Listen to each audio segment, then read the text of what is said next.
সকালে ঘুমিয়ে আছি, এমন সময় ট্রাকের শব্দে ঘুমটা গেল ভেঙে। বুকের ভিতর ধকপক ধকপক করছে। এত জোরে কেউ হর্ন বাজায়, তাও বাড়ির সামনে এসে আম্মুকে ডাক দিলাম। কি হয়েছে, ডাকিস কেন? এই সকালবেলা ট্রাকের শব্দ কেন? মাথা মোটা, এখন 11টা বাজে। সারা রাত শুধু মোবাইল টিপা আর দুপুর পর্যন্ত ঘুমানো। তোমার খালি এক ডায়লগ। আজ ছুটির দিন বলে এত ঘুমাচ্ছি। ছুটির দিন বলে সারাদিন ঘুমাতে হবে? যাই হোক, ট্রাক কেন এখানে? পাশে নতুন ভাড়াটি আসলো তাই। ও আচ্ছা, এই জন্যই। তাড়াতাড়ি ওঠ, নতুন ভাড়াটিয়া একটু কাজে হেল্প কর গিয়ে। আচ্ছা, চেষ্টা করি। ঘুম থেকে উঠে ফ্রেশ হয়ে খাবার খেয়ে বাইরে গেলাম। ট্রাকটা এখনো আনলোড চলছে। আমি গিয়ে নতুন ভাড়াটিয়াকে ডাক দিলাম। এই যে আঙ্কেল, এদিকে আসেন। কি হয়েছে বাবা? আমি পাশের বাসাতেই থাকি। আপনারা নতুন তো, আপনাদের কি কাজে হেল্প করব? করলে ভালো হতো, অনেক জিনিসপত্র নামাতে হবে। আচ্ছা আঙ্কেল, আমি হেল্প করছি। ঠিক আছে। তারপর পুরা 2 ঘন্টা কাজ চলমান। হাত পায়ের অবস্থা শেষ। শালার আঙ্কেলের যদি একটা মেয়ে থাকতো তাও ভালো লাগতো, তাও নাই মনে হয়। 10-12 বছরের একটা পিচ্চি ছেলে আছে। একটা মাইয়া থাকলে তাও এত কাজ করলাম, এটা শোধ উঠতো। আঙ্কেল আমার কাজে খুশি হয়ে কাজ চাপড়িয়ে একটু প্রশংসা করলো। আমি আর প্রশংসা বেশি খেতে পারি না, তাই চলে আসলাম। বিকেলে ছাদে বসে মোবাইল টিপছি আরামে। এমন সময় দেখি একটা মাইক্রো এসে থামলো। মাইক্রো থেকে একটা মেয়ে নামলো। আঙ্কেলকে দেখে বাবা বলে ডাক দিল। আমার হার্টবিট তখন এত জোরে চলছে যে বুঝতেই পারছি না। আমার তো আনন্দের শেষ নাই। মনের ভিতর তখন লুঙ্গি ড্যান্স বেজে উঠল, তাই একটা ড্যান্স দিয়ে দিলাম। লুঙ্গি ড্যান্স, লুঙ্গি ড্যান্স, লুঙ্গি ড্যান্স। এই যে মিস্টার, ছাদ থেকে পড়ে যাবেন, সাবধানে। আপনি আমার জন্য কত ভাবেন? আরে আপনার জন্য ভাবার কি আছে আজব? আপনি ট্রাউজার পরে লুঙ্গি ডান্স দিতে দিতে ছাদের পাশে চলে গেছেন, সেদিকে তো খেয়াল নাই, তাই বললাম। আপনি কত ভালো, আপনার মতো মেয়েই তো দরকার। আপনার কথা ঠিক বুঝলাম না। বুঝে লাগবে না। এনিওয়ে, আমি সাগর, অনার্স প্রথম বর্ষ। ও, আমি আরিয়া, মেডিকেল 3য় বর্ষ। সো আপু বইলা ডাকবা। মনের সব বাত্তি ধক কইরা নিভা গেল। শালার আঙ্কেল মেয়ে জন্ম দিছেন, আমার বয়সের দিতে পারেননি। বড় মেয়ে থাকার চেয়ে না থাকাই ভালো ছিল। তাও মুখের সামনে দিয়ে এমন সুন্দরী মাইয়া ঘুইরা বেড়াইতো না। কি পুরা কপাল আমার। এই যে ছোট, কোথায় হারিয়ে গেলে? না, কোথাও না। আপনি আমাকে ছোট বলবেন না, আমার ভালো লাগে না। 100 বার বলবো, কারণ তুমি তো আমার ছোটই। আম্মু ডাকছে তাই বদমাস মাইয়ার কাছ থেকে চলে আসলাম। আইসাই ছোট ছোট লাগাই দিছে। পরের দিন সকালে কলেজে যাব বলে বের হয়েছি। কলেজ কাছে হওয়ায় সাইকেল নিয়ে যাই। রাস্তায় বের হয়েছি আর দেখি বদমাস মাইয়া ডাকছে। এই যে ছোট, কলেজে যাচ্ছ নাকি? মনে হয় কইসে একটা চট দিয়ে আসি, কিন্তু তাও পারবো না, তাই মনের রাগ মনের ভিতরেই রেখে দিলাম। জি। আমাকে একটু ড্রপ করে দাও তো। আপনার মাইক্রো থাকতে আমার সাইকেলে কেন ড্রপ দিবেন? তুমি ছোট মানুষ, চুপচাপ থাকবা, যা বলছি তাই করো। আমি কিছু বলার আগে সাইকেলে চেপে বসেছে, তাই আর কিছু করার নাই, যেতেই হবে এখন। আরে এত ধীরে চালাও কেন? আমার দেরি হয়ে যাবে, তাড়াতাড়ি চালাও। পড়ে যাবেন তো তাহলে। তোমার না বলছি তুমি ছোট মানুষ, কথা কম বলবা, যা বলছি তাই করো। আমিও দিছি হাওয়াই বেগের টান মনের রাগে। ম্যাডাম দেখি আমাকে এবার শক্ত করে ধরেছে। আমি সাইকেল অনেক জোরে চালাচ্ছিলাম আর আরিয়া আমাকে শক্ত করে ধরে আছে। এলাকার লোকগুলো সবাই আমার দিকে হা করে চেয়ে আছে। সবাই ভাবছে যে ছেলে রাস্তায় মেয়েদের সাথে কথাও বলে না, সে আজ একটা মেয়েকে সাইকেলে নিয়ে চালাচ্ছে। আমার কেমন লজ্জা লাগছিল, কিন্তু কিছু করতে পারছি না। সবচেয়ে অবাক বেশি হয়েছে এলাকার বখাটে ছেলেরা। তারা যেভাবে হা করে আছে, মনে হচ্ছে নিজে নিজেই ওদের মুখের ভিতর ঢুকে যায়। আমার কলেজের কিছু আগে আরিয়াকে সাইকেল থেকে নামিয়ে দিলাম। এই পিচ্চি, এখানে নামলে কেন? আপু, আপনাকে নিয়ে আরেকটু গেলে আমি আর কাউকে মুখ দেখাতে পারবো না। আসছে আমার লজ্জাবতী রে। এবার আপনি আপনার রাস্তা মাপেন, আমি আমারটা। যাও যাও, আর লজ্জা পেতে হবে না। এবার যান। সাগর, আবার কি হলো? তোমার কলেজ শেষ হবে কখন? আপনাকে বলবো কেন? না একসাথে যাব তাই। একসাথে যেতে পারবো না। আমি আমার মতো চলে যাব, আপনি আপনার মতো যাবেন। আমি এখানকার কিছুই ভালোভাবে চিনি না, আর শুনছি ওখানকার বখাটেরা খুব খারাপ। আমার ভয় করে। বুড়ি মাইয়ার আবার ভয়? এই পিচ্চি, কথা কম, যা বলছি তাই। আমি 3টার সময় এখানে অপেক্ষা করব। জানতো আমি পারবো না বলেই সাইকেল নিয়ে দৌড় দিছি। আর কিছুক্ষণ থাকলে কারো চোখে পড়ে যেতে পারে। কলেজে গিয়ে ক্লাস করলাম, বন্ধুদের সাথে ঘোরাফেরা করতে করতে 3টা 30 বেজে গেছে। তাই দেরি না করে সবার থেকে বিদায় নিয়ে বাসায় রওনা দিলাম। বাসায় আসার পথে একটা তেঁতুলের আচারের প্যাকেট নিলাম। আমার খেতে ভালোই লাগে। সাইকেলে চড়ে প্যাডেল করছি, নড়ছে না। কী ব্যাপার, আমার হেলিকপ্টার তো 5জনকে নিলেও এমন আটকায় না, আজ এমন করছে কেন? সাইকেলটা চেক করতে নিচে নেমে দেখি আরিয়া পিছনে দাঁড়িয়ে, আরও সাইকেলের চাকার নিচে ইট দিয়েছে।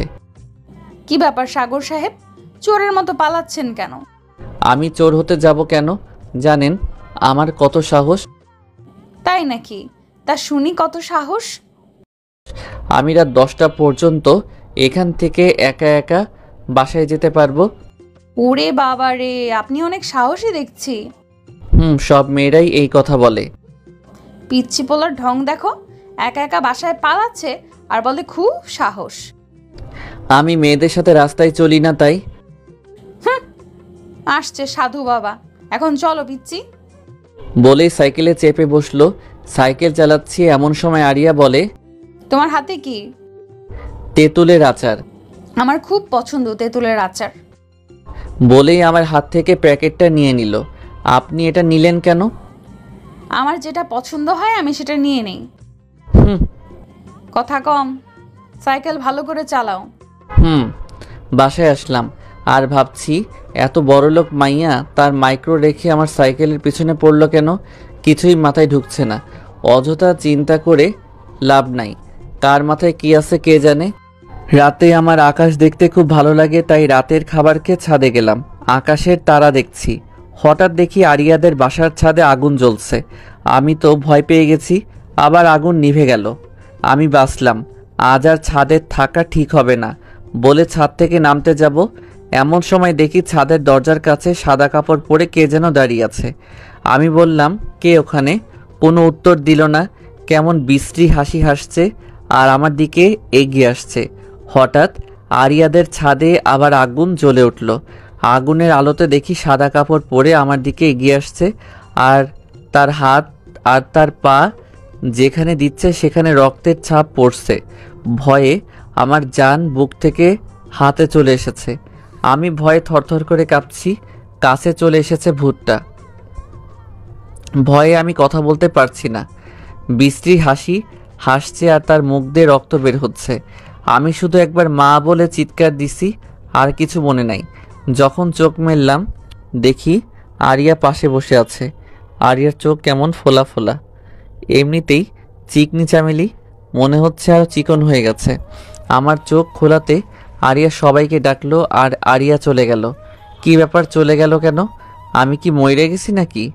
ও আমার কথা শুনতে পাচ্ছ? কি বাজে বকছিস? শুনতে পাবো না কেন? আমি সত্যি বেঁচে আছি তো? তোর মাথা মনে হয় গেছে। ভূতে আমাকে খেয়ে ফেলেনি? ভূত? কিসের ভূত? কোনো ভূত নাই। ওই সাজে আরিয়া তোর কাছে গেছিল। কি এত বড় সাহস আমাকে ভয় দেখায়? আরিয়াকে খুঁজছি, পাইলে আজ খবর আছে। সিনিয়র ফিনিয়র দেখব না। আমি বিছানা থেকে উঠতে চেষ্টা করলাম কিন্তু পারলাম না। শরীরটা কেমন দুর্বল অনুভব করলাম, তাই আর বিছানা থেকে না উঠে শুয়ে থাকলাম। শুয়ে থাকতে থাকতে ঘুমিয়ে পড়েছি। বুঝতে পারিনি আম্মুর ডাকে ঘুম ভাঙল। সাগর, এই সাগর, আর কত ঘুমাবি? এবার উঠ। মা ঝামেলা করো না, ঘুমাতে দাও। পুরো দিন ঘুমিয়েছিস, আর কত ঘুমাবি? এবার উঠ। আচ্ছা উঠছি। শোন। আবার কি হলো? ঘুম থেকে উঠে আরিয়ার কাছে যাবি। ওকে তো কাছে পেলে। চুপ কর। মেয়েটা সকাল থেকে এখনো খায়নি। খাইনি কেন? আমি কি জানি, তুই যা ওর থেকেই শোন গিয়ে। আচ্ছা। বিছানা থেকে উঠে ফ্রেশ হয়ে আরিয়ার বাড়ির দিকে গেলাম। ওর বাসায় যেতে আরিয়ার ছোট ভাই। আরে সাগর ভাইয়া, কেমন আছেন এখন? আমি তো ভালোই আছি, তোমার কি খবর? আমার খবর ভালো, আপুর খবর খারাপ। তোমার আপুর কি হয়েছে? কাল রাতে আপনার ভয় দেখানোর পর থেকে এখন পর্যন্ত খায়নি, শুধু কান্না করছে। তোমার আপু কোথায়? আপুর রুমে। আমি আরিয়ার রুমের দিকে গেলাম।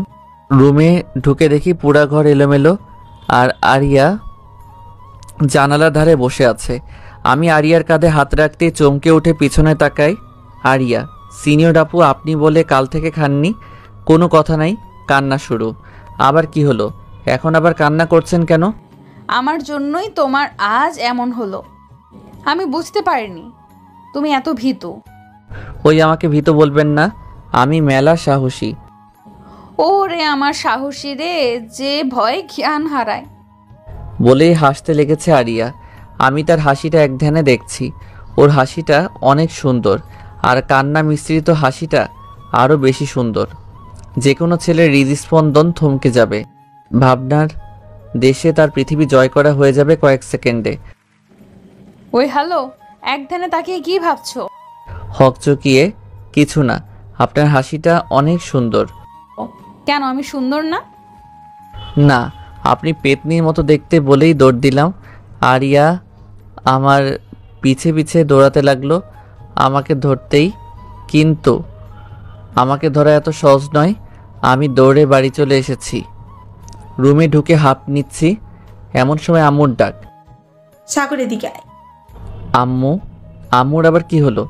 আম্মুর কাছে গিয়ে দেখে আরিয়া আম্মুর কাছে। তুই আরিয়াকে কি বলেছিস? কই কিছু বলিনি তো। মিথ্যা বলছে আন্টি। আমি মিথ্যে বলি না। তুই চুপ কর, সত্যবাদী উঠে আসছে। মা, একটা মেয়ের সামনে এভাবে বললে ইজ্জত থাকবে আমার? ওরে আমার ইজ্জত দাদা রে। হুম। আন্টি আমার খুব ক্ষুধা লাগছে, খেতে দিন। আচ্ছা মা, তুমি দাঁড়াও, আমি খাবার নিয়ে আসি। বলে আম্মু খাবার আনতে গেছে। তোমার আজ খবর আছে সাগর সাহেব। কি খবর? সময় হলেই দেখতে পাবে। আম্মু খবর নিয়ে চলে এসেছে। এই নাও মা তোমার খাবার। আন্টি সাগর আমাকে পেতনি বলছে, চিকনা চামিলি বলেছে, আর বলেছে ঝড়ে নাকি আমি উড়ে যাব, তাই শাস্তি হিসাবে এখন ও আমাকে খাইয়ে দিবে। শখ কত, বললেই হলো। না হলে আমি আজও খাবো না কিন্তু। সাগর, তুই আরিয়াকে খাইয়ে দে, মেয়েটা কাল থেকে না খেয়ে আছে। পারবো না। তাহলে আজ থেকে তোর খাবার বন্ধ। এটা কেমন বিচার মা? হ্যাঁ, যদি কথা না শুনিস তাহলে খাওয়া বন্ধ। ঠিক আছে, দিচ্ছি। আমি আরিয়াকে খাওয়াই দিচ্ছি, আর ও চেয়ারে বসে 32 পাটি দাঁত বের করে হাসছে আর খাচ্ছে। আমার তো গা জ্বলে যাচ্ছে, মনে হচ্ছে তুলে একাছাড় দেই, কিন্তু কিছু বলতে পারছি না। কিছু বললে আমার খাবার বন্ধ হয়ে যাবে। হুম, হাতে কামড় দিলে কেন? ইচ্ছে করে দিছি নাকি এমনিতেই লেগে গেছে? আপনি ইচ্ছা করে দিছেন। ইচ্ছে করে দিলে তুমি কি করবে শুনি? আর খাওয়াই দিব না। আন্টি। আম্মুকে ডাকতে হবে না, আমি খাওয়াই দিচ্ছি। Good boy. খাওয়া শেষ করে আম্মুর সাথে কি আজেবাজে কথা বলে বাসায় যাচ্ছে, আর যাওয়ার সময় বলে গেল, ছোট, এটা মাত্র শুরু, বহুত কুছ বাকি হ্যায়। বলে মুখ দিয়ে ভেঙচি কেটে চলে গেল। আমি আমার রুমে চলে এলাম। মেয়েটা আমার ইজ্জত পাংচার করে দিল। শেষমেশ আমি একটা মেয়েকে খাওয়াই দিলাম। না, এটা হয় না। এর প্রতিশোধ আমি নিবই নিব। দেখে নেব আমি আরিয়াকে। আমাকে চিনে না আমি কি জিনিস। একবার খালি সুযোগ আসুক। আমি কথাগুলো ভাবছি আর আম্মুর ডাক। সাগর এদিকে আয়। কি হয়েছে মা? আজ কলেজ যাবি না? দেখছো না আমি কত অসুস্থ, তাহলে কি করে যাব? খালি বাহানা খোঁজা তোর, একটা বাহানা পেলেই হলো, তাহলে কলেজ অফ। সত্যি বলছি তো, আজ আর যাব না, কাল থেকে যাব।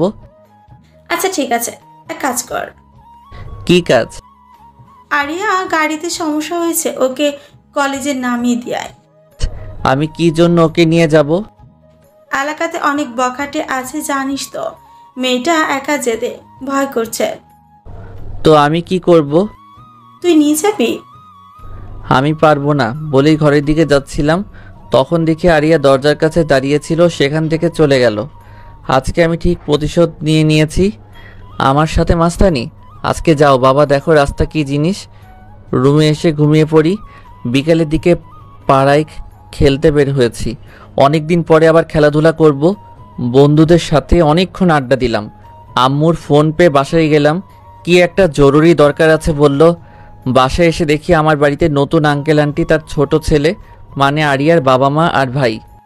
কি হয়েছে আম্মু? এক চর, তা 1996 সালে বাংলাদেশে যত জোরে ঝড় হয়েছিল তার থেকে দ্বিগুণ জোরে। মনে হচ্ছে গালটা অবশ হয়ে গেছে। বলবে তো কি হয়েছে, না বলেই মারতে শুরু করলে। তোকে কত করে বললাম মেয়েটাকে তার কলেজে নিয়ে যা। সময় ভালো না, মেয়েটা নতুন কিছু চেনে না, এখনো বাড়িতে আসেনি।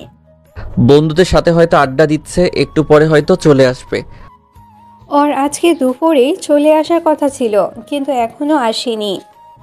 আর একটু দেখেন, চলে আসবে। বিকেল থেকে ফোন সুইচ অফ বলছে। তুমি একটু যাও না বাবা। আচ্ছা আন্টি, আমি দেখছি। বাড়ি থেকে বের হয়ে কয়েকজন বন্ধুকে ফোন দিলাম, তাদের সব কিছু খুলে বললাম। ওরাও আমার সাথে যেতে রাজি হলো। আরিয়ার বন্ধু বান্ধবদের বাসার ঠিকানা জোগাড় করে তাদের বাসায় গেলাম। কারো বাসায় নেই। বাসায় ফোন করলাম, কিন্তু এখনও আসেনি মেয়েটা। রাত 9টা বাজে। এখন একটু চিন্তা হতে লাগলো, যদি আমি আসতাম তাহলে এমন হতো না। আরিয়া যেসব রেস্টুরেন্টে যায় তা তার বন্ধুদের থেকে শুনে সেখানেও খোঁজ করলাম, কোথাও নেই আরিয়া। রাত 10টা বেজে গেছে। পাগলের মতো শহরের অলিগলি খুঁজে বেড়াচ্ছি, কোথাও পাচ্ছি না। কোথায় গেল কিছু বুঝতে পারছি না। মাথা তো কেমন ভারী হয়ে আসছে। আমার দোষ, আমার কথাগুলো আরিয়া শুনে ফেলেছিল। আর তখন একাই কলেজে যাই। আমি কেন এমনটা করলাম? আমি যদি এমনটা না করতাম তাহলে এসব কিছুই হতো না। শহরের সব জায়গায় খোঁজা শেষ। কি করব আমি এখন? বাসায় যেতে পারছি না। সবাই আমার অপেক্ষাতেই আছে। আমার মাথাটা ঠিকভাবে কাজ করছে না। আমি জীবনে এত চিন্তিত হইনি আজ যতটুকু হয়েছি। হৃদস্পন্দন শতগুণ বেড়ে গেছে। দোস্ত, সব জায়গাতে খুঁজলাম, কোথাও পেলাম না। এখন কি করব?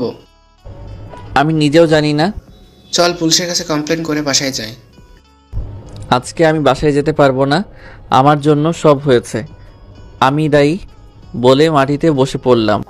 এভাবে ভেঙে পড়িস না, দেখিস আমরা আরিয়াকে ঠিকই খুঁজে পাবো। আমার চোখ দিয়ে তখন টুপ টুপ করে পানি পড়ছে। নিজেকে কেমন ঘৃণা হচ্ছে, কেন আমি এলাম না। শান্ত হওয়া দোস্ত। হৃদয় শাকিল পুলিশের কাছে যাক, আর আমি আর তুই টিপু ভাইয়ের কাছে যাই। টিপুর কাছে কেন? কোথাও তো খুঁজে পেলাম না। যদি আরিয়া কিডন্যাপ হয় তাহলে টিপু ভাইয়ের কাছে জানতে পারবো। এই শহরে যত কিডন্যাপ হয় সব তার জানা থাকে। ঠিক আছে চলো। ওরা দুজন পুলিশের কাছে গেল আর আমরা টিপু ভাইয়ের কাছে যাচ্ছিলাম। রাস্তায় বাইকের তেল ফুরিয়ে যায়, তেল ভরতে পাম্পে যাই, তারপর তেল ভরি, তারপর টিপুর কাছে যাই। এত রাতে দেখা করতে চাচ্ছিল না, তাও অনেক বলে কয়ে দেখা করলাম। টিপু ভাইকে সব খুলে বললাম। তারপর টিপু ভাই ওর লোকদের কাছে ফোন করলো। তারপর বলল, আমার লোকেরা আজকে কোনো মেয়েকে তুলেনি। তাহলে উপায়? শহরে একটা নতুন গ্যাং এসেছে যারা ডাক্তারি পড়া মেয়েদের কিডন্যাপ করে, তাদের আফ্রিকাতে পার করে দিচ্ছে, আর এদেরকে দিয়ে চিকিৎসার কাজ করানো হয়। আর আমার লোকেরা বলল তারা আজ 3টা মেয়েকে তুলেছে। এখন তাদের মধ্যে থাকলেও থাকতে পারে। আমার পায়ের নিচের মাটি মনে হচ্ছে সরে যাচ্ছে। আমার বাকশক্তি, ভাবনা শক্তি কিছু কাজ করছে না, লড়তে পারছি না। তোমরা দেরি না করে বেরিয়ে পড়ো, তোমাদের হাতে আজকের রাতটাই আছে। আজ রাতে মনে হয় না তারা শহর ছেড়ে বের হবে, তাই যত তাড়াতাড়ি পারো বেরিয়ে পড়ো। আমরা টিপু ভাইয়ের কাছ থেকে বিদায় নিয়ে বেরিয়ে পড়েছি। কোনো কথা বলতে পারছি না। রাস্তার একপাশে দাঁড়িয়ে আছি। পাশে একটা ছোট দোকান আছে। 1 কাপ চা খাচ্ছি আর ভাবছি কোথায় যাব আর কি করব। কিছু মাথায় আসছে না। হাতে সময় 1 রাত। হঠাৎ একটা মাইক্রো এসে থামলো, তারাও চা খাচ্ছে। তাদের একটা কথায় আমার ধ্যান ভেঙে গেল। তাদের মধ্যে এমন ছিল, ভাই মাল তিনটা কিন্তু দেখতে হেভি। ঠিক কইছস, মেলা মাল পাওয়া যাবে। ভাই আমার না ওই চিকন করে মেয়েটাকে হেভি লাগছে। তো কি হয়েছে? আপনি যদি অনুমতি দিতেন তাহলে আজ রাতে আচ্ছা ঠিক আছে, রাতে তোর ওইটা। আপনার পায়ে ধুলো দিন ওস্তাদ। তাদের কথা এমন ছিল, তাদের চা খাওয়া শেষে চলে যাচ্ছিল। আমার কেমন লাগলো। টিপু ভাই বলল 3টা মেয়েকে তুলেছে, এরা বলছে 3টা চিকন মেয়েকে পছন্দ। রাতে সে তার হিসাব মিলে গেছে, আরিয়াও চিকন। এরাই ওই কিডন্যাপার। আরিয়ার কিছু করার আগে তাকে উদ্ধার করতে হবে। তবে আমরা দুজন তাদের মাইক্রোকে ফলো করেছি। আমরা দুজন মিলে বাইক নিয়ে তাদের মাইক্রোটাকে ফলো করছি। তারা একটা নির্জন এলাকায় একটা বাড়ির সামনে এসে থামলো। আমরাও নির্দিষ্ট দূরত্বে বাইক রেখে ওই বাড়িটির দিকে যাচ্ছি। তারা বাড়িটার মাঝে প্রবেশ করে। আমরা দুজন দেয়াল টপকে বাড়ির ভেতরে প্রবেশ করি। বাড়িটা অনেক পুরাতন হবে, এখনও নিখুঁতভাবে দাঁড়িয়ে আছে। লোক দুইটা বাড়ির মধ্যে প্রবেশ করলে আমরাও চুপি চুপি তাদের পিছে পিছে বাড়িতে প্রবেশ করি। শুনশান নীরবতা, একদম ভূতরে বাড়ির মতো। তবে এদের জন্য এমন বাড়ি পারফেক্ট, লোকজন নাই। অনেকে ভূতের বাড়ি ভেবে এই বাড়ির মধ্যে প্রবেশই করবে না। লোক দুইটা একটা রুমে প্রবেশ করে, আর তখন মেয়ের আত্মচিৎকার পাই। আমার তো তখন রক্ত মাথা থেকে পা পর্যন্ত 1 সেকেন্ড 1000 বার যাতায়াত করছে। আজকে এই দুইটা আমার হাতে মরবে বলে আশেপাশে তাকাতে দেখি একটা রড পড়ে আছে। রডটা নিলাম। আমার বন্ধু নিল আরেকটা রড। লোক দুইটা যে রুমে প্রবেশ করেছে ওই রুমে প্রবেশ করতেই চোখ বুজে নিয়েছি। একটা মেয়ের ওপর দুইটা মানুষের তাদের পৈশাচিক আনন্দ করছে। পুরো অলঙ্গ অবস্থায় একটা মেয়ে, আর বাকি দুটো একপাশে বাঁধা আছে, কিন্তু এদের মধ্যে আরিয়া নেই। লোক দুইটা আমাদের দুইজনকে দেখে অনেকটা ভয় পেয়ে গেছে। আমার মাথায় তখন রক্ত চলে গেছে, তাই কিছু না ভেবে রড দিয়ে লোক দুটোকে ইচ্ছে মতো পিটাতে শুরু করছি। আরেকটু হলে তাদের মেরেই ফেলতাম। আমার বন্ধু আমাকে থামায়। আমি উলঙ্গ মেয়েকে তার কাপড় দিলাম, সে তা পরে নিল। মেয়ে 3টা আতঙ্কে আছে বলে কথা বলতে পারছে না। আমি লোক দুটোকে এক জায়গায় বসিয়ে বললাম, তোরা এই মেয়ে 3টাকে কোথায় পেলি? আজকে এদের কিডন্যাপ করেছি। কেন করেছিস? বলে দিলাম আরেকটা বাড়ি। আমাদের এই কাজ করতে বাধ্য করা হয়। বাধ্য করা হয় মানে সবকিছু খুলে বল। বলে আরেকটা বাড়ি দিয়েছি। এত মারলে বলবো কি করে? তাড়াতাড়ি বল, আবার দিলাম নয়তো। মাথাটা খারাপ হয়ে আছে, তাড়াতাড়ি বল। আমাদের শহরে নতুন গ্যাং এসেছে। তারা ডাক্তার পড়ুয়া মেয়েদেরকে কিডন্যাপ করে আফ্রিকায় পাচার করে দেয়, কিন্তু তাদের লোক নাই এ শহরে। আর টিপুর কারণে কেউ তাদের সাথে কাজ করতে চায় না, তাই আমাদের পরিবারের প্রতি হুমকি দিয়ে এই কাজ করায়। তোদের জোর করে এই কাজ করানো হয়? তাহলে এই বাচ্চাটার সাথে এখন কি করতে যাচ্ছিলি? নেশা তো করে ফেলেছি, আর হবে না। আমরা এই কাজ ছেড়ে দেব, মাফ করে দেন। তোরা এই 3জন বাদে আর কাউকে কিডন্যাপ করিসনি? না, এই শহরে শুধু আমরাই কাজ করি এই গ্রুপে। আর আজ দিনে এই 3টে বেশি আর কাউকে কিডন্যাপ করিনি। এদের কাছে তাহলে আরিয়া নেই। এদের কাছ থেকে আর কোনো সাহায্য পাওয়া যাবে না। তাই পুলিশকে ফোন করে তাদের পুলিশের কাছে দিয়ে মেয়ে 3টাকে একটা হসপিটালে নিয়ে গেলাম। রাত তখন 2টা। মেয়ে 3টাকে হাসপাতালে ভর্তি করে তাদের জন্য ওষুধের ব্যবস্থা করছি। একজন অনেক ভয় পেয়েছে, একদম নির্বাক হয়ে আছে আর পাগলের মতো আচরণ করছে। আরিয়াকে যদি এই গ্যাং না কিডন্যাপ করে তাহলে আরিয়া কোথায়, কি করছে এখন, কেমন আছে এখন, এসব ভাবতে ভাবতে চোখ দিয়ে টুপ করে 2 ফোঁটা পানি কখন পড়ছে বুঝতে পারিনি। মেয়ে 3টার ওষুধের ব্যবস্থা করে তাদের হাসপাতালে রেখে বেরিয়ে পড়লাম। আমার হাত পায়ে শক্তি পাচ্ছি না, নির্বাকের মতো এদিক সেদিক আরিয়াকে খুঁজে বেড়াচ্ছি। আরিয়াকে কোথায় পাবো জানি না, কি অবস্থায় পাবো জানি না, পাবো কি না তাও জানি না। কোনো প্রশ্নের গোলকধাঁধায় ফেসে গেছি যার উত্তর শুধু না। কোথায় খুঁজবো ভেবে পাচ্ছি না, শুধু খুঁজেই যাচ্ছি। পৃথিবী মানুষের সামনে এমন কিছু সময় আসে যখন তার অতীতের সব কথা মনে পড়ে যায়। তখন ভাবে এই কাজটা এইভাবে করা ঠিক হয়নি, ওইভাবে করা ঠিক ছিল। কিন্তু তখন ভাবনাটা সত্যি করা সম্ভব না, কারণ তা অতীত। কিছু অতীত সময় থমকে দাঁড়ায় যখন মানুষের জীবন থেকে কিছু মূল্যবান জিনিস হারিয়ে যায়। ছন্ন ছাড়া মিস উল্লামাদের ছন্নছাড়া উন্মাদের মতো সেই অতীতে যেতে চায়, কিন্তু তার প্রকৃতিতে নেই। আমি এখন একজন উন্মাদের চেয়ে কম কিছু নয়। কারো কথা এখন শুনতে মন চাচ্ছে না। চারিদিক ছুটে বেড়াচ্ছি, কোথায় গেলে আরিয়াকে পাবো। পুরো শহরের অলিগলির গুগল হয়ে গেছি এক রাতে, কোনো জায়গা বাদ দেয়নি। এমন পরিস্থিতি মানুষের জীবনে যখন আসে, তার বাকশক্তি, চিন্তাধারা সব কিছু লোপ পায়। তার মাথায় শুধু একটা কথাই বারবার রিপিট করে, এই জিনিসটা কোথায় পাবো। আমার চোখে আরিয়ার চেহারা, মাথায় আরিয়ার কথা। পিছিয়ে আমাকে লিফটটা দাও, তোমার সাইকেল। এসব ভাবছি আর বাইক চালাচ্ছি, রাস্তা ফাঁকা। একটা খোলা মাঠ এসে থামলাম। আমি আমার বন্ধুকে বললাম, তুই বাইক নিয়ে বাসায় যা। কেন, তুই যাবি না? না, যাব না। আরিয়াকে খুঁজতে হবে আমাকে, তুই যা। দেখ সাগর, পুরো রাত খুঁজেছি, রাতে খাবারও খাস নাই। তুই এবার বাড়ি চল, কাল আমরা সবাই মিলে আবার খুঁজবো। আরিয়াকে না পাওয়া পর্যন্ত আমি ওই বাড়িতে যাব না, তুই যা। তুই চল তো। আমার তখন কারো কেয়ার ভালো লাগছিল না। আমার চোখে না ঘুমানো টেনশনের চেহারা পুরো রক্তবর্ণ। আমি ওই চোখ নিয়ে আমার বন্ধুর দিকে তাকালাম আর বললাম, তুই আমাকে জোর করতে আসিস না। আমার মধ্যে মানুষের মন নাই এখন। তোকে যা বলেছি তাই কর, না হলে তোরও পিটাই শুরু করব। আমার বন্ধু হয়তো ভয় পেয়েছিল, আবার নাও পেতে পারে, জানি না। সে কিছু না বলে বাইক নিয়ে গেল। আমি তখন এটা খোলা মাঠের মাঝে দাঁড়িয়ে, চারিদিকে আজানের প্রতিধ্বনি। আমার চিন্তাধারায় যত প্রশ্ন আছে সবগুলোর উত্তর ছিল না। মানুষ জীবনে মৃত্যুর সামনে আর এমন পরিস্থিতিতে যে কোনো কিছু করে ফেলতে পারে। এই সময়টাতে মানুষ পুরো জীবন মনে পড়ে যায়। কিছু মুহূর্ত চোখের সামনে বাস্তব হচ্ছে বলে মনে হয়। আমি আকাশের দিকে তাকিয়ে আছি। আরিয়ার নিখোঁজের পিছে আমি দায়ী। তাকে কোথায় খুঁজবো? আমি কি বাসায় যাব? তাদের বলতে পারবো আমি আরিয়াকে পাইনি? আমি একজন নিকর্মা, যার কারণে মেয়েটা নিখোঁজ। আমার চোখের সামনে গোলকধাঁধা ঘুরপাক খাচ্ছে, যার প্রত্যেকটার উত্তর না। রাতে চিন্তা, টেনশনে কান্নাটা হারিয়ে গেছিল, কিন্তু এখন চোখ দিয়ে অঝোর ধারায় বন্যা বইতে শুরু করেছে। আমার কোনো চিন্তা কাজ করছে না। আরিয়া কোথায় তুমি? গগন ফাটাতো চিৎকার দিয়ে কাঁদতে ইচ্ছে করে। আমি মাটিতে বসে পড়ে চিৎকার করে বলছি, আরিয়া, সব দোষ আমার। আমি যদি তোমার সাথে যেতাম তাহলে এমনটা হতো না। কেন আমি তোমার উপর রাগ করলাম, আর কেন তোমার সাথে গেলাম না? আমার নিজের প্রতি তখন ঘৃণা হচ্ছে।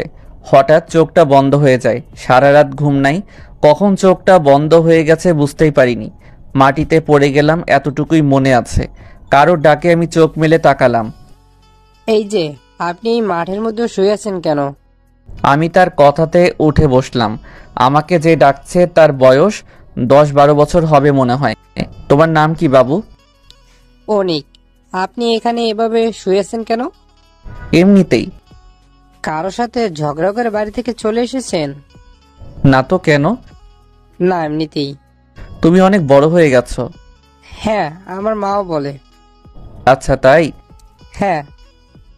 ছেলেটার সাথে কথা বলতে আমার বন্ধু বাইক নিয়ে হাজির, আমাকে নিতে এসেছে। ছেলেটার কথাতে জাদু আছে। তার সাথে যখন কথা বলছিলাম তখন মনের সব ব্যথা হারিয়ে গেছিল, কিন্তু যখন আমার বন্ধু আসলো তখন আবার পুরাতন কথা মনে পড়ে গেল। আমার মাথাতে তখন আবার চিনচিনে ব্যথা শুরু হলো। আমি বন্ধুর বাইকে করে আরিয়াকে খুঁজতে বের হলাম। পুরা সকাল আবার খুঁজলাম, কোথাও পেলাম না। হাল ছেড়ে দেওয়া ছাড়া আর কিছুই করার নেই। পকেটে হাত দিয়ে দেখি ফোন নেই। বন্ধুর সাথে বাড়ির পথে ফিরতে লাগলাম। বাড়িতে ফিরে মাথা নিচু করে ঢুকলাম, দেখি মা বাবা, আরিয়ার বাবা মাও বসে আছে। তারা আমাকে দেখে কেমন চমকে ওঠার মতো আমার কাছে চলে এলো। তোর কিছু হয়নি তো বাবা? মায়ের কথাতে দে দিলাম।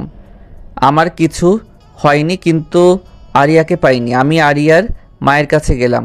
আন্টি, আপনার মেয়েকে খুঁজে পাইনি, আমাকে মাফ করে দিয়েন। আমার জন্য সব হয়েছে। তাদের কথা বলার সুযোগ না দিয়ে ছাদে চলে এলাম। সকালের আলোতে মানুষের কাছে পৃথিবী আনন্দময় হয়, আর আমার কাছে বিভীষিকাময়। আলো থাকা সত্ত্বেও কেমন অন্ধকার আচ্ছন্নময় লাগছে। ছাদে দাঁড়িয়ে এসব ভাবছি, হঠাৎ কারো হাত আমার পিঠে অনুভব করলাম। পিছনে ফিরে দেখি আরিয়া দাঁড়িয়ে। আমি নিজেকে বিশ্বাস করতে পারছি না যে আরিয়া আমার সামনে দাঁড়িয়ে আছে। নিজের চোখকে বিশ্বাস করতে পারছিলাম না, তাই আরিয়ার হাতে চিমটি দিলাম। চিমটি দিচ্ছ কেন? স্বপ্ন না সত্যি, তাই দেখছি। স্বপ্ন না সত্যি দেখতে মানুষ নিজের গায়ে চিমটি দেয়। আর তুমি আমার হাতে দিচ্ছ? কি জানি, ভুলে গেছি। আপনি কি সত্যি আরিয়া? সত্যি, তোমার সামনে দাঁড়িয়ে আছি, এ দেখো।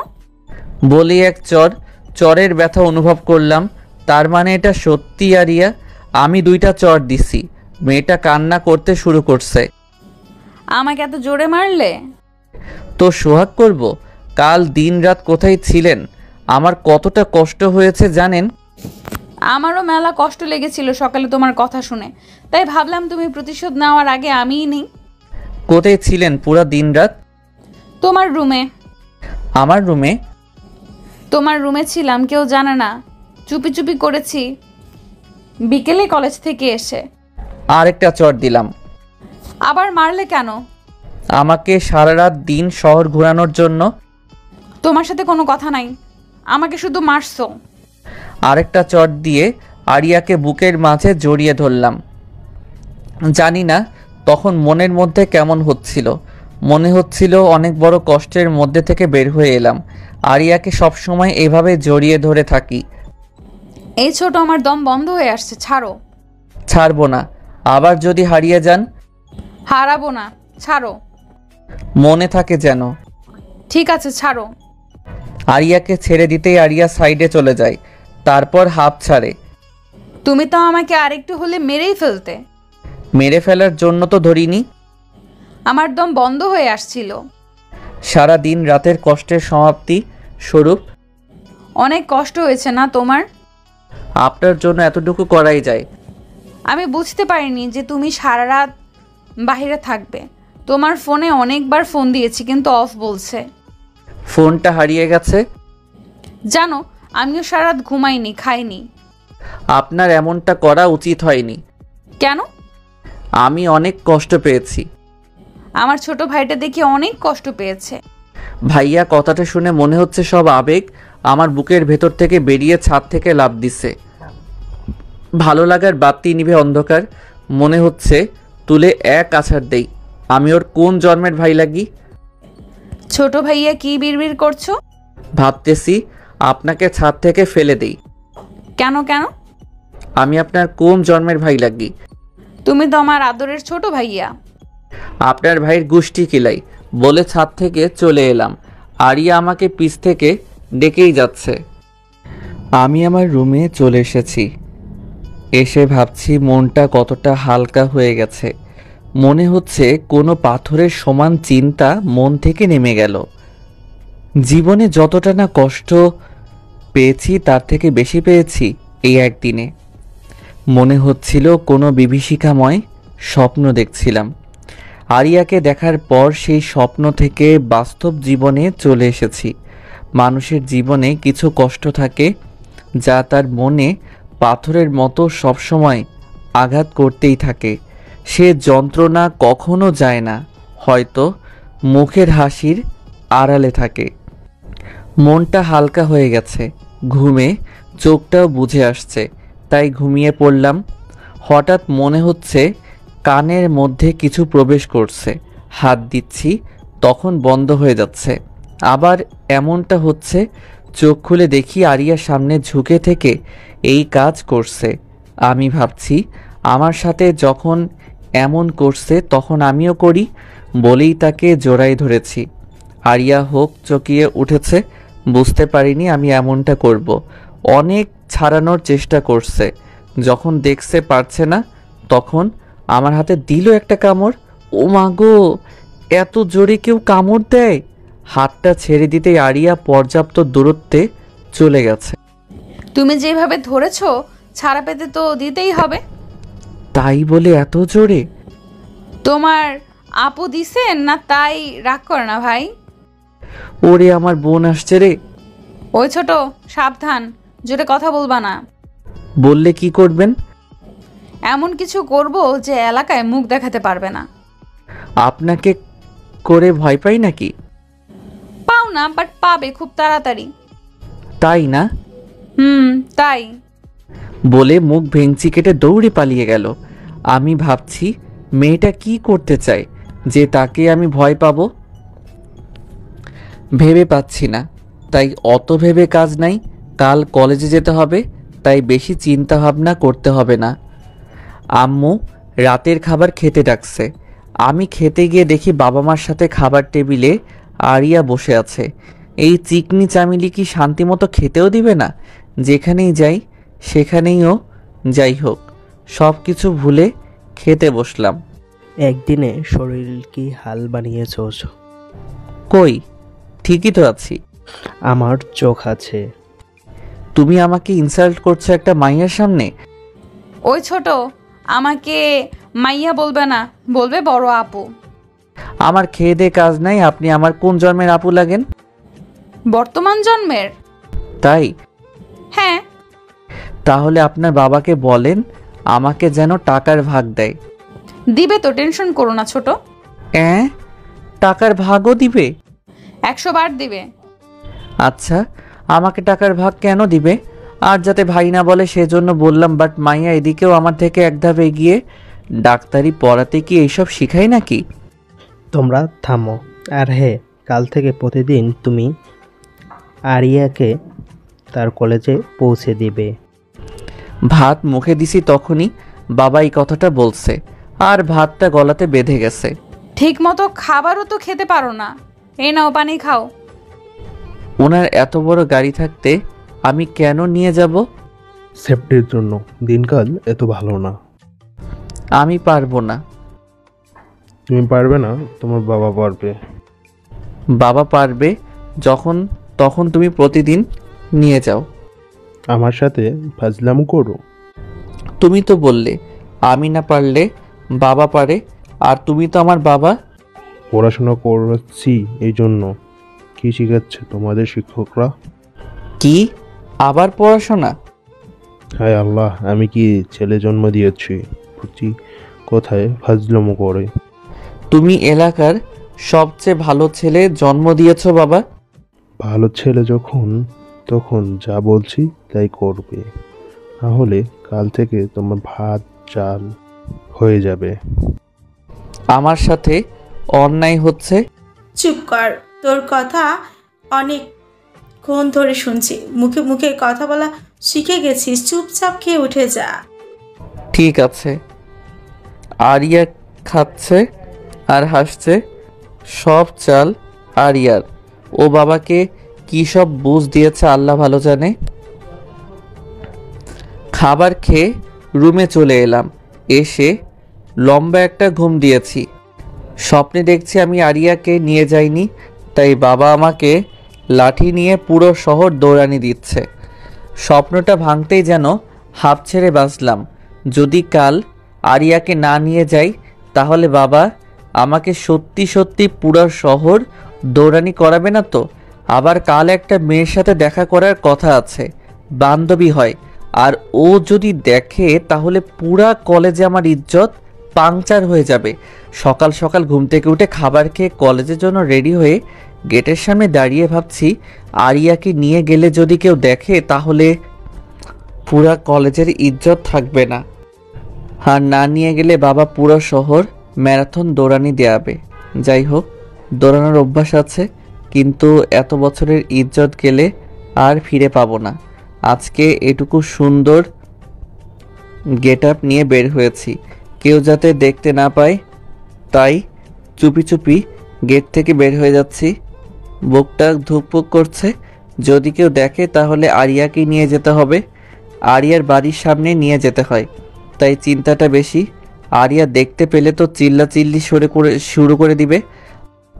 আরিয়ার বাড়ির সামনে আসতেই কেমন শব্দ শুনলাম। তারপর দেখছি বৃষ্টি শুরু হয়েছে। আকাশে তো রোদ আছে, মেঘ নেই। আবার বৃষ্টিটা শুধু আমার উপরেই হচ্ছে। আমি কি রাতে মেঘমামার সাথে গন্ডগোল করছি?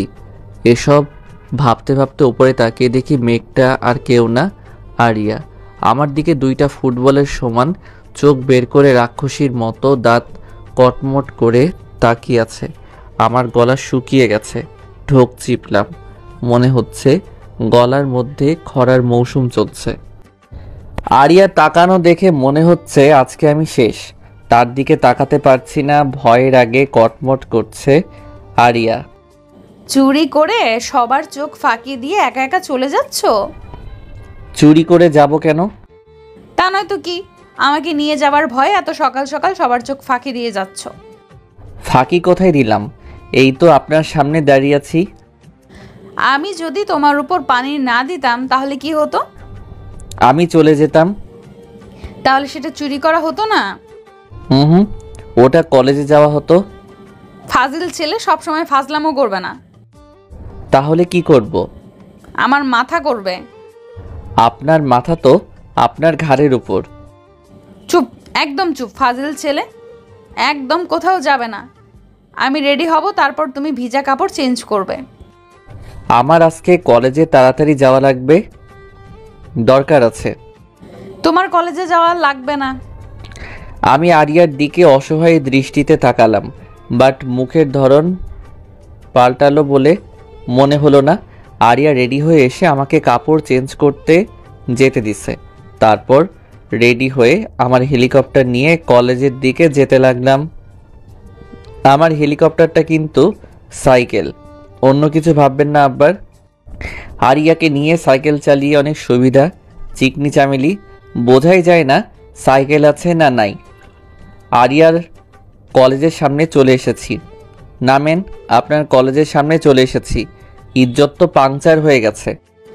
ইজ্জত আমি ধার দিব না, আমার অনেক আছে। আপনি কিন্তু ফাইজলামো করছেন। তোমার থেকে শিখেছি। আমি শিখিয়েছি? কবে, কখন, কিভাবে? প্রতিদিন তখন সেভাবে। ফাজিল মাইয়া কোথাকার, বলে চলে এসেছি। আমার সাথে মাস্তানি মারে, দেখে নেব একদিন। কলেজে গিয়ে বন্ধুদের সাথে আড্ডা দিলাম। আজকের দিনটা আরিয়ার কাছে স্পেশাল। আজকে আমার বার্থডে। সেদিন তার মায়ের কাছ থেকে শুনছে ছেলেটা আসলেই পাগল, কিচ্ছু বোঝে না, সবসময় উল্টাপাল্টা বোঝে। তাকে আজকে সারপ্রাইজ দিতে হবে, এমনভাবে দিতে হবে যাতে বুঝতে না পারে। বন্ধুদের সাথে আড্ডা দিচ্ছি, এমন সময় আরিয়ার ফোন। ছোট ভাই, কোথায় আছো? যেখানেই থাকি তাতে আপনার কি? আপনাকে কলেজে পৌঁছে দেবার কথা দিয়েছি। শোনো, আমার একটু দরকার আছে, তুমি আমার কলেজের কাছে চলে এসো। পারবো না। পারবা না? ঠিক আছে, তাহলে আমি রাস্তার মাঝখানে গিয়ে দাঁড়িয়ে থাকবো। ব্ল্যাকমেল করছেন?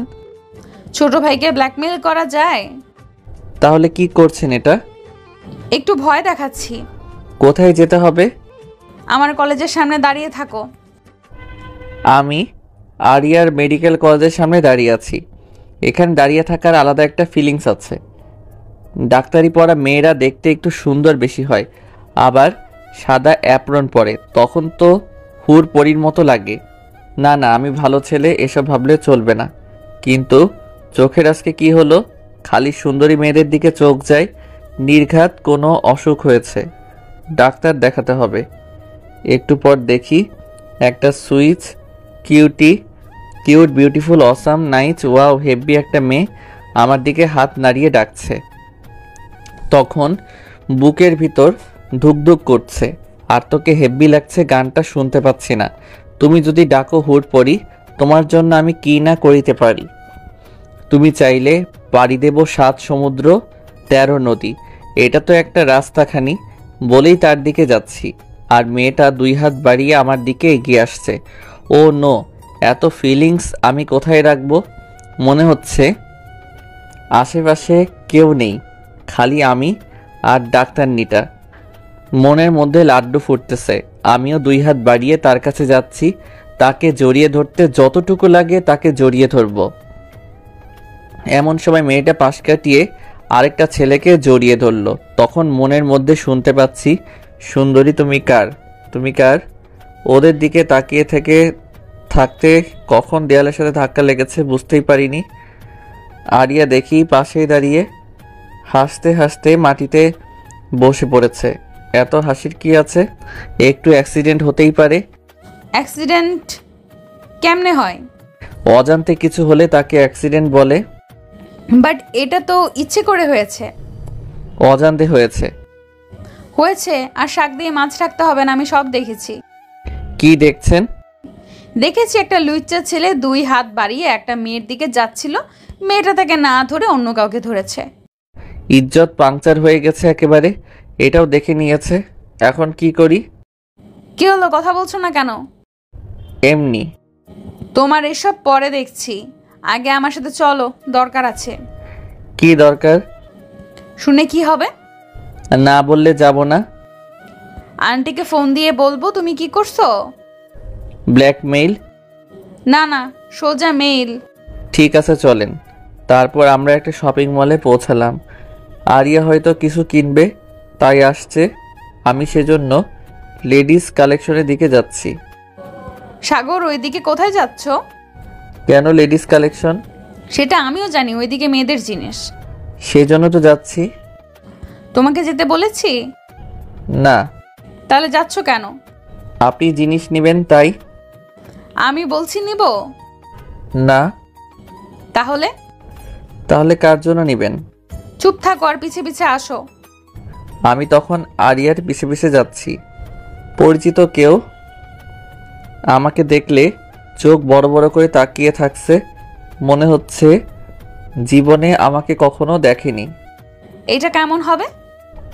আমি আরিয়ার কথা শুনে তার দিকে তাকালাম। একটা শার্ট হাতে নিয়ে আমাকে জিজ্ঞেস করছে, কিন্তু শার্টটা বড় মানুষের, তার ভাইটাও ছোট। তাহলে কার জন্য কিনছে? কি হলো বলো? কার জন্য? এত প্রশ্ন কেন? এমনি। শার্টটা কেমন? ভালো না। আচ্ছা, তুমি একটা শার্ট পছন্দ করে দাও। আচ্ছা, তারপর একটা নীল রঙের পাঞ্জাবি পছন্দ করে দিলাম। শার্টের থেকে পাঞ্জাবিটা ভালো লাগছে। তোমার তো অনেক সুন্দর পছন্দ। জানি। চলো। আবার কোথায়? একটা শাড়ি কিনবো। একটা নীল রঙের শাড়ি কিনতে 3 ঘন্টা লাগিয়েছে।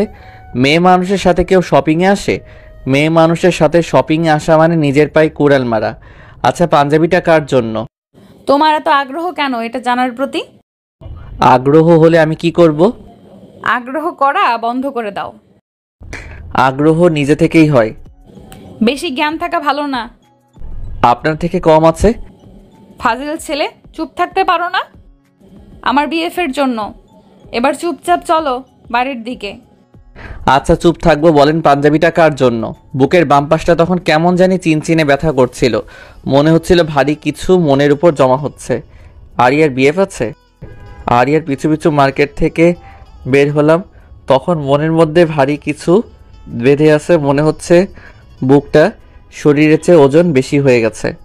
মার্কেট থেকে বের হয়ে আরিয়াকে নিয়ে বাসায় আসলাম। তার সাথে কোনো কথা বলিনি, ভালো লাগছিল না কিছু। ছেলেটা কত পাগল! শুধু বলেছি এগুলো বিএফের জন্য, তখন থেকে মুখটা বাংলার পাঁচের মতো করে রেখেছে, কোনো কথাও বলছে না। না বলুক, আমিও বলবো না, একেবারে সারপ্রাইজ দিব যাতে চমকে যায়।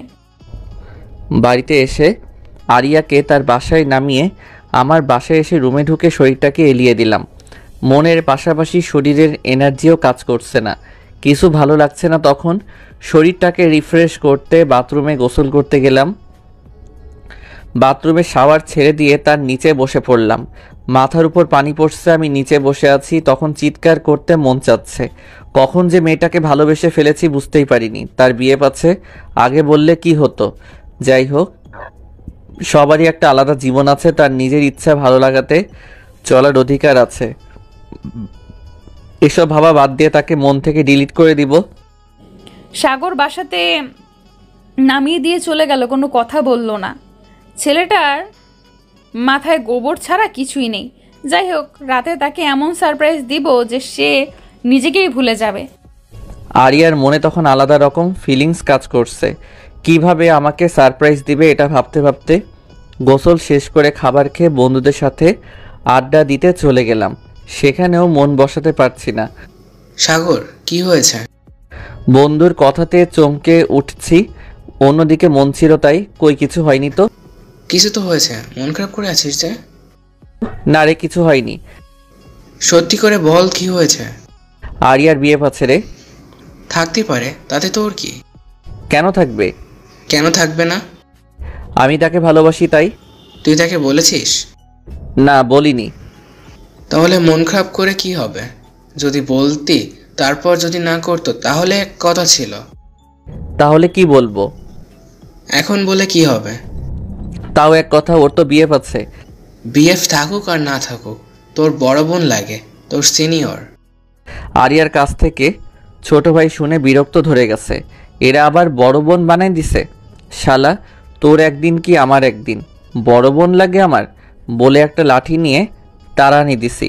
আগে 3 জন, আমি তাদের পিছে পিছে। এলাকার সবাই হা করে দেখছে কি হচ্ছে এগুলো। তোদের আজ ধরতে পারলে খুন করে ফেলবো। আগে ধরে তো দেখা। আমার সাথে টক্কর নিস না কইলাম, ম্যারাথন স্পেশালিস্ট আমি। আমরা উসামা বোল্টের কাছ থেকে এসেছি, তোর স্পেশালিস্ট হয়েও কাজ নাই। আমার থেকে তারা অনেক আগে চলে গেছে। এখন যদি তাদের ধরতে না পারি পরে, তাহলে তারা আমাকে খেপাতেই থাকবে। তখন কি হবে? আর এলাকার মেয়েগুলাও দেখছে, যদি ধরতে না পারি তাহলে ইজ্জত পাংচার হয়ে যাবে। তখন কি করবে? এসব ভাবতেছি ঠিক তখনই মাথার মধ্যে ঝাক্কাস একটা বুদ্ধি চলে এসেছে। চোর চোর, আমার টাকা চুরি করে পালাচ্ছে, কেউ ধরো। যখনই কথাটা বলেছে এলাকার বইরা থেকে শুরু করে সবাই তাদের পিছু নিচ্ছে। একজন দেখি চাইনিজ কুড়াল নিয়ে বার হয়েছে। মনে হচ্ছে আজ ধরতে পারলে তাদের কুচি কুচি করে কাটবে। আমি সবার পিছে পড়ে গেছি, সবাই আগে আগে ছুটতেছে। এক চাচার কথা, বেটা দিনের বেলায় চুরি করো, ধরতে পারলে হাত কেটে দেব। আরেকজন বলে আমি ওদের সারাদিন বাজারের মধ্যে কান ধরিয়ে দাঁড় করিয়ে রাখবো। আমি ওদের 3 জনের পিছনে দৌড়ানো বাদ দিয়ে বাসার দিকে যাচ্ছি। এলাকার লোকেরাই তাদের সামনে নিবে। আমার সাথে মশকরা করার মজা এবার হাড়ে হাড়ে টের পাবে। বাসায় এসে দেখি বাড়ি অন্ধকার, কাউকে কোথাও দেখতে পাচ্ছি না। মা, ও মা, কোথায় তুমি? বাড়িতে আলো নাই কেন? এই তো বাবা, আমি রুমে। লাইনের কোথাও সমস্যা হয়েছে, তাই সন্ধ্যা থেকে আলো জ্বলছে না। আচ্ছা, আমি ঠিক করছি। না না, তোকে কিছু করতে হবে না। আমি কারেন্ট লাইন ঠিক করা মানুষের খবর পাঠিয়েছে, ওরা ঠিক করে দিয়ে যাবে। ঠিক আছে, কিন্তু ক্ষুধা লাগছে, খাবো কি করে? একটু দাঁড়া, মোমবাতি আনতেছে। তারপর খেয়ে দিয়ে রুমে শুতে গেছি। অনেকক্ষণ হলো, এখনো লোক আসেনি। হয়তো কোনো সমস্যা হয়েছে, কাল ঠিক করে দিয়ে যাবে। আরিয়ার বিয়ে পাচ্ছে ভেবে ঘুমও আসছে না। একটা মুভি দেখলাম, হঠাৎ মনে হলো কিছু হাঁটার আওয়াজ পাচ্ছি। ঘড়িতে তখন 11:55 বাজে। এত রাতে বাড়িতে কে আসলো? মা বাবা তো ঘুমাচ্ছে, তাহলে কি চোর? আমি তাড়াতাড়ি শব্দটা অনুসরণ করছি, দেখি ছাদের দিকে চলে গেল। আমিও ছাদের দিকে যাচ্ছি। হঠাৎ মনে হলো ছাদের দিক থেকে আবার কেউ আসছে, কিন্তু চুরি করে ছাদ দিয়ে পালাচ্ছে না তো? মা কি করে, ছাদের গেটটা লাগাবে না? কি কি যে চুরি করছে তার ঠিক নাই। আজ চোরের একদিন কি আমার একদিন। ছাদের সিঁড়ির উপর দেখি কেউ আসছে। চোরের আজ শিক্ষা দিয়ে ছাড়বো। ইয়ালি বলে পিটাতে শুরু করেছি, কোনো কথা নাই, শুধু কিল ঘুষির শব্দ। দেখি ছাদের দরজা দিয়ে আরও কেউ আসছে, তখন তাকেও শুরু করেছি। চোরের শিক্ষা আজ হবে। মারের শব্দে আর চোরের চিৎকারে মা বাবা চলে এসেছে। হঠাৎ দেখে আলো জ্বলতেছে, আর নিচে আমার বন্ধুরা পড়ে আছে। তাদের চোর মনে করে পিটিয়েছি। তোরা এখানে কি করে? মামার পর জিজ্ঞেস করেছিস আগে করতে কি হয়েছিল? আমি তাদের উঠাতেই এরা আমাকে ছাদে নিয়ে গেল, আর ছাদে আলোর ঝিকিমিকি ছড়াতে লাগলো। একটা পটকা আকাশের দিকে উঠে ফেটে গেল, আর লেখা উঠলো হ্যাপি বার্থডে। আমি তো চমকে গেছি। আমার জন্মদিন সেলিব্রেট করি না, তাই মনেও নেই, কিন্তু আজ এসব দেখে অনেকটা চমকে গেছি। কথা বলার ভাষা হারিয়ে ফেলেছি। আমি আমার বন্ধুদের জড়িয়ে ধরে বললাম, তোরা আমার জন্য এত কিছু করেছিস। কি দুঃখে তোর জন্য এসব করতে যাব? তাহলে পেছনে দেখ, ওই কি করছে। পিছনে তাকিয়ে দেখি নীল শাড়ি পরে আরিয়া দাঁড়িয়ে আছে। চোখে কাজল, একদম নীল পরি মতো লাগছে। মনে হচ্ছে এইভাবেই সবসময় তাকিয়ে থাকি। এইভাবে তাকে কি দেখছো ছোট ভাই? চুচু করে তখন বেলুনের বাতাস বের হবার মতো আমার বাতাসও বেরিয়ে যাচ্ছে। ছোট ভাই, মন খারাপ কেন? তোমার জন্য এত কিছু প্ল্যানিং করেছি, আর মন খারাপ করে আছো? সব আপনার প্ল্যানিং? হ্যাঁ, আমার ছোট ভাই। কয়বার বলছি আমাকে ছোট ভাই বলবেন না? বলবো, 100 বার বলবো ছোট ভাই। হুর, থাকেন আপনার ছোট ভাই নিয়ে, আমি গেলাম। আরে আরে, কই যাও? ঘুমাতে। আমরা তো কষ্ট করলাম, আর তুমি এখন ঘুমাতে যাবে? ছোট ভাই না করলে থাকবো। ঠিক আছে, এমন করবো না ছোট ভাই। আবার সরি, এই নাও তোমার বার্থডে গিফট। পাঞ্জাবি? এটা আপনার বিয়ের জন্য কিনেছিলেন যে? আরে ধুর বোকা, তোমাকে চুপ করাকে এমনি বলছি। তাই? হ্যাঁ, এখন পাঞ্জাবিটা জলদি পরে চলে এসো। তারপর আমি পাঞ্জাবি নিয়ে পড়তে আমার রুমে চলে গেলাম। আমি পাঞ্জাবি পরে ছাদে গেলাম। এতটুকু সময় আরিয়ার বাবা মা ভাই চলে এসেছে। 3 বন্ধু, আরিয়ার পরিবার আর আমার বাবা মা, একটা ছোটোখাটো পার্টি। নীল পাঞ্জাবি আমি আগে পরিনি, আজ প্রথম, তবে দেখতে ভালোই লাগছে মনে হয়। আমি ওখানে যেতে আরিয়া এসে পাশে দাঁড়ালো আর আমার বন্ধুরা হাঁ করে তাকিয়ে আছে। মনে হচ্ছে তাদের মুখের মধ্যে ঢুকে যাই। দোস্ত তোদের হেব্বি লাগছে। আমার বন্ধু বলল, ভালো জিনিস তো ভালো লাগবেই। তোর খালি উল্টা ভাবনা। কথা উল্টা ভাবা যায়? চুপ কর, এদিকে আয়। তারপর কেক কেটে বার্থডে পালন করলাম। সেদিন রাতে অনেক মজা করেছি, অনেক সারপ্রাইজও হয়েছি। আর তখনকার সবচেয়ে দেখার মতো ছিল আরিয়া। নীল শাড়ি, চোখে কাজল, একদম নীল পরীর মতো লাগছে। আমার কাছে রাতটা অনেক স্মরণীয় হয়ে থাকবে। আমি ভেবেছিলাম পাঞ্জাবিটা অন্য কাউকে দিবে, বাট আমাকে দেয়ায় অনেক খুশি খুশি লাগছে। পরের দিন আমার এক বন্ধুর আত্মীয় মারা যায়। তার সাথে আমরা 3 বন্ধু যাই অনেক দূরের পথ। সেখানে গিয়ে লাশ কবর দিতে দিতে অনেক রাত হয়ে যায়। সেদিন আর বাসায় ফেরা সম্ভব না, সে রাত ওখানেই থেকে যাই। আমাকে এখানে থাকতে একদম ভালো লাগছিল না।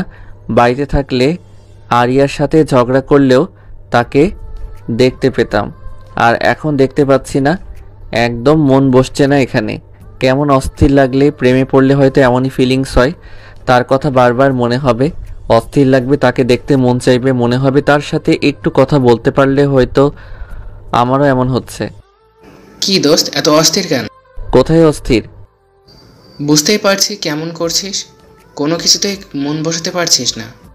এমনিতেই ভালো লাগছে না। আরিয়াকে মনে পড়ছে? এখানে আরিয়ার কথা কেন আসলো?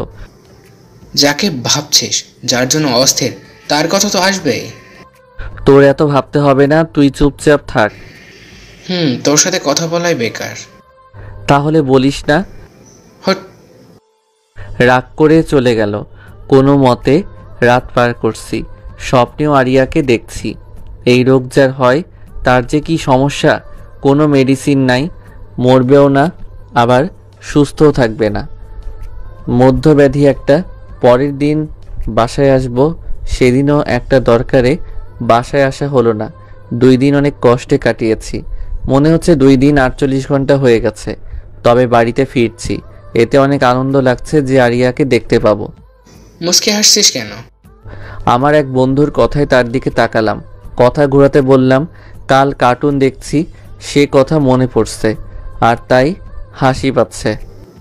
আচ্ছা, আমরা কি ফিডার খাই? খেতেও পারিস চুপি চুপি। তোর সব কথা দেরি করে নেওয়া লাগে। কথা তো সোজা পথেই যায়, বিজ্ঞান তো সেটাই বলছে। আর্টসের ছাত্র, তুই বিজ্ঞানের কি বুঝিস?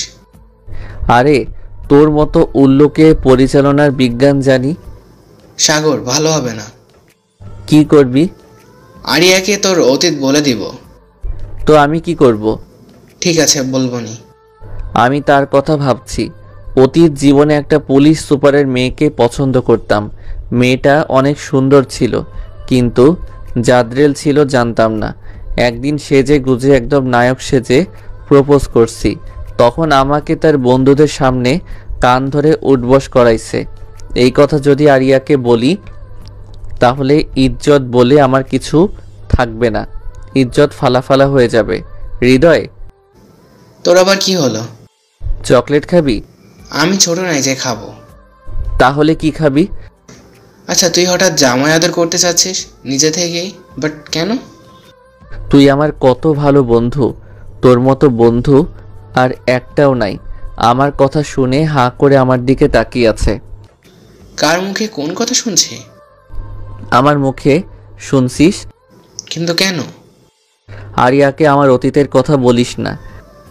ও এই ব্যাপার, তাই বলি কার মুখে কি কথা। আমার ইজ্জতটা রাখিস দোস্ত। পারবো না।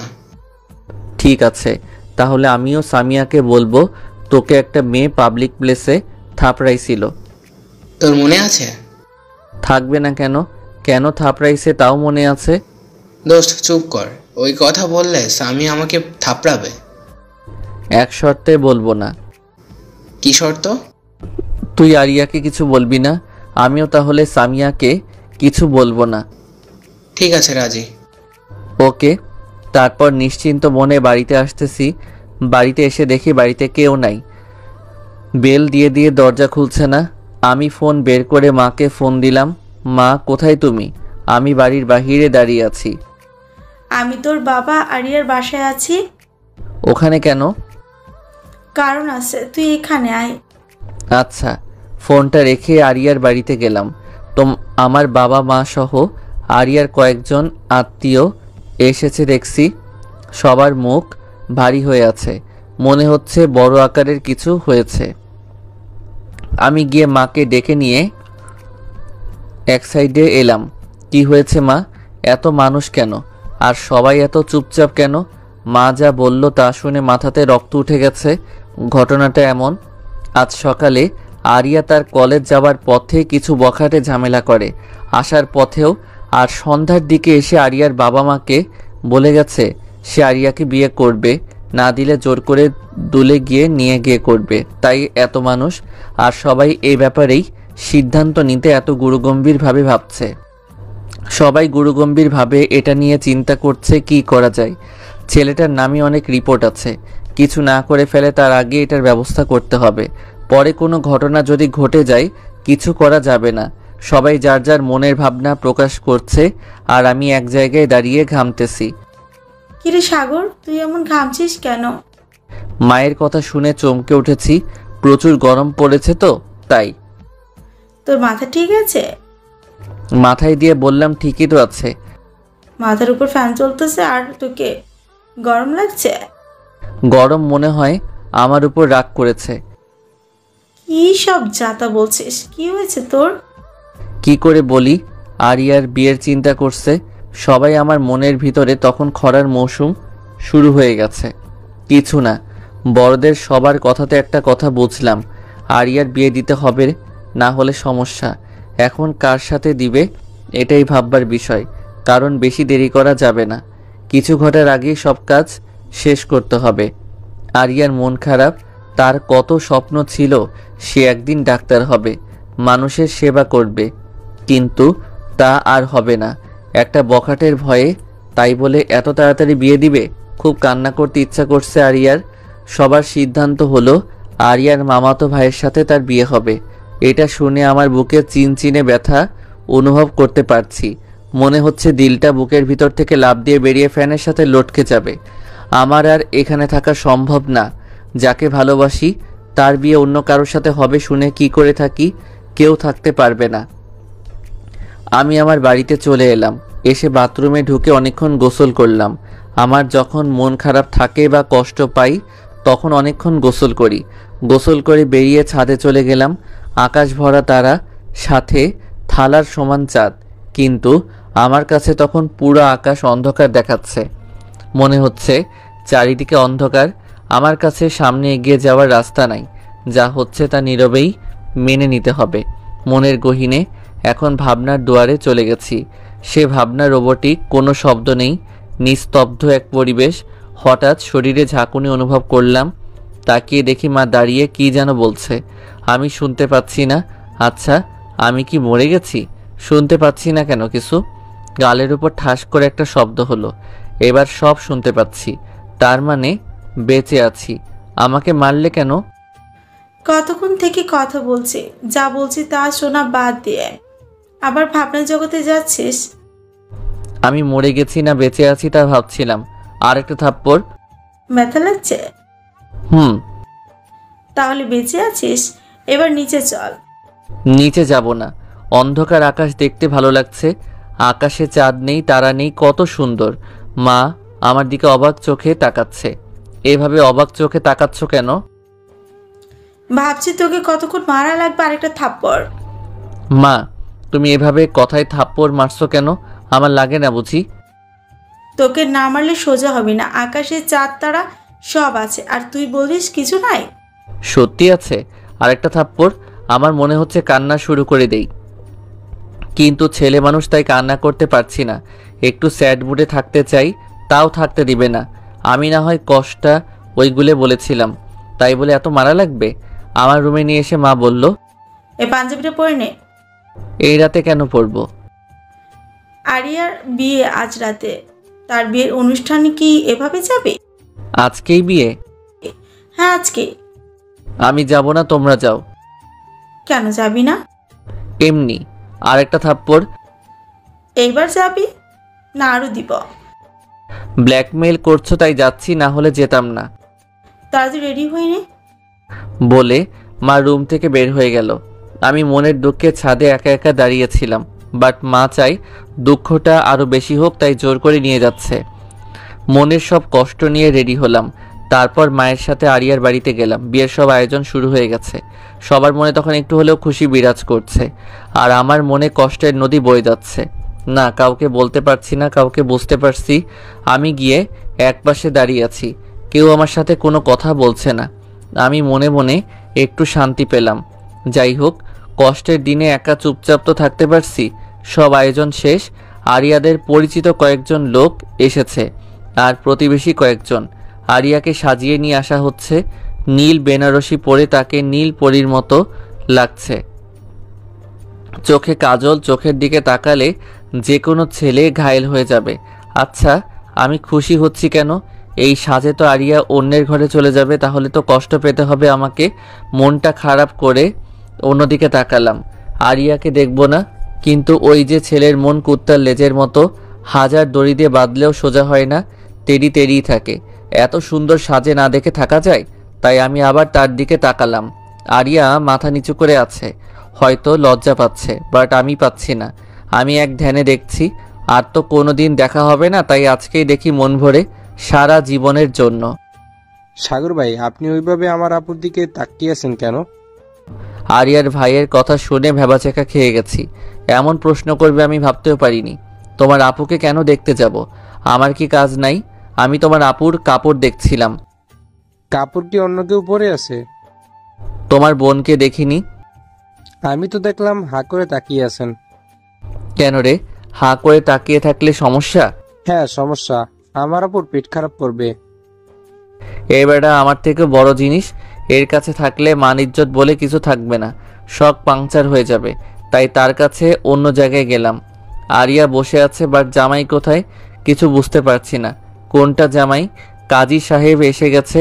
কাজী জামাইকে ডাকতে বললে মা আমাকে ডাকছে। কি হয়েছে মা? আরিয়ার পাশে বস। আমি কি জন্য বসবো? তোর সাথে বিয়ে তাই? মিথ্যা কেন বলো? আমি নিজের কানে শুনেছি তার মামাতো ভাইয়ের সাথে বিয়ে।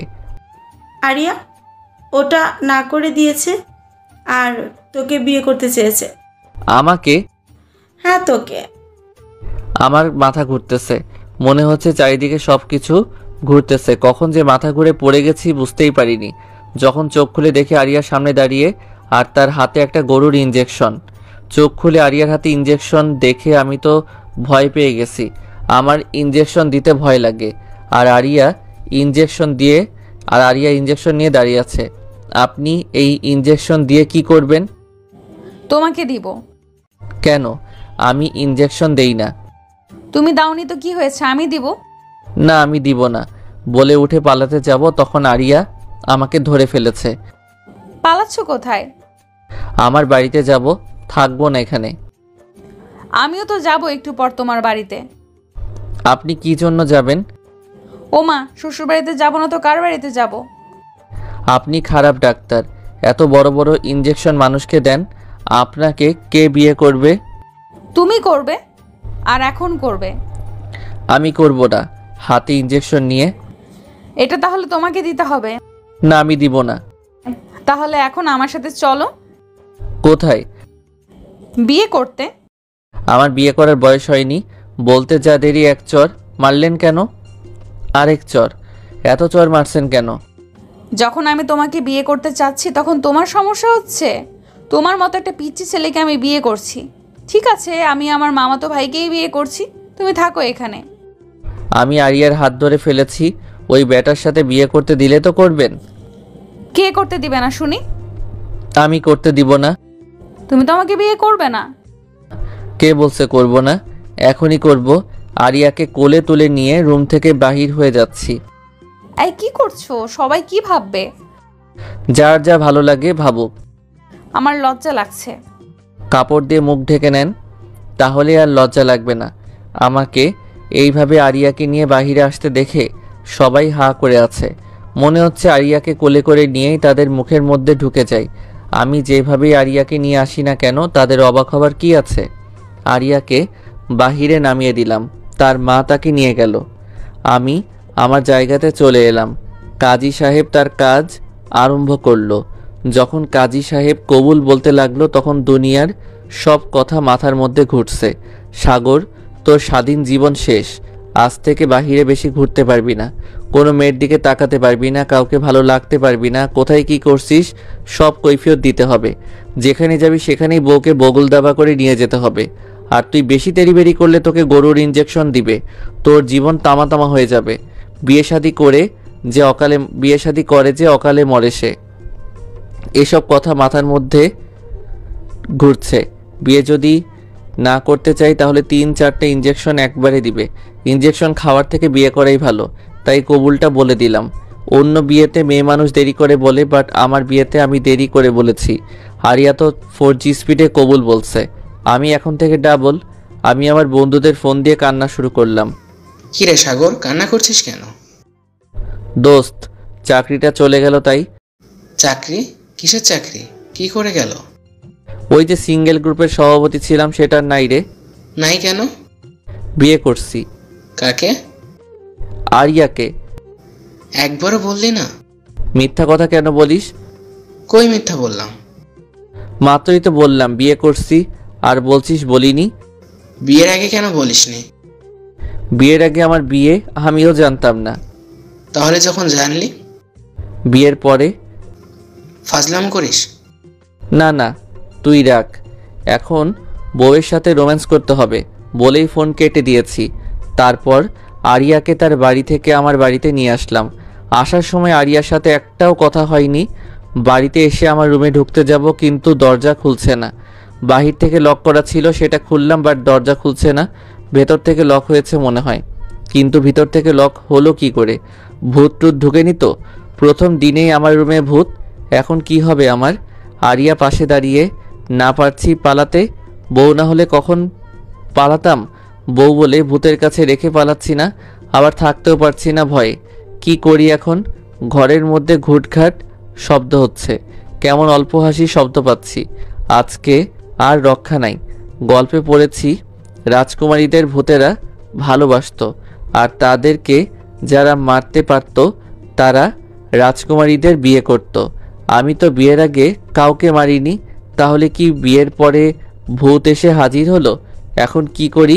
পালাবো? পালানোর জন্য প্রস্তুতি নিচ্ছি। এমন সময় দরজা খুলে গেল। দরজা খোলা দেখে আমি আরিয়ার কোলে উঠে গেছি। দেখি আমার বন্ধুরা বের হচ্ছে রুম থেকে। তোরা আমার রুমে কি করছিলি? তোর বিয়ে আর আমরা আসবো না? বল, এটা হয়?